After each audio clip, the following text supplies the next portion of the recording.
આજે અમે અમારા ગામડે જવા માટે નીકળી ગયા છીએ અને જો રસ્તામાં અમે લોકોએ વિડીયો શૂટ કર્યું અને ત્યારબાદ જો આખા રસ્તે કેવું સરસ વરસાદના લીધે હરિયાળી જ છે અને બધા ખેતરોમાં માંડવી પણ એકદમ મોટી થઈ ગઈ છે. અમે પહોંચી ગયા અમારા ઘરે.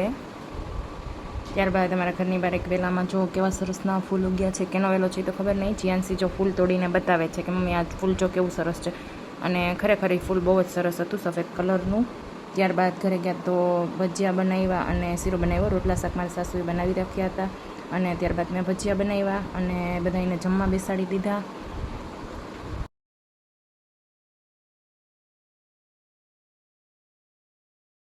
બધા જમવા બેસી ગયા. ત્યારબાદ મેં છોકરીઓને ખવડાવ્યું. છોકરીઓ બંને જો આજે અહીંયા આવીને તોફાન કરવા માંડી. બંને ફોન જોતાં જોતાં જ જમે છે અને ઈતુ કહે છે બહુ તીખું છે, એને બહુ તીખું લાગે છે. અને ત્યારબાદ અમે બધાએ જમી લીધું અને ત્યારબાદ અમારી વાડીએ ગયા અને આ જોવો અમારી ભેંસું. ત્યારબાદ આ જો અમારા ફળિયામાં કેવા સરસ દેશી ગુલાબ ઉગ્યા છે અને જો જોવા માટે અમારી ચેનલને લાઈક, શેર અને સબસ્ક્રાઈબ કરો અને પાર્ટ 2 જોવા માટે કમેન્ટ કરો. Bye bye. જય શ્રી રામ, જય શ્રી કૃષ્ણ, જય માતાજી.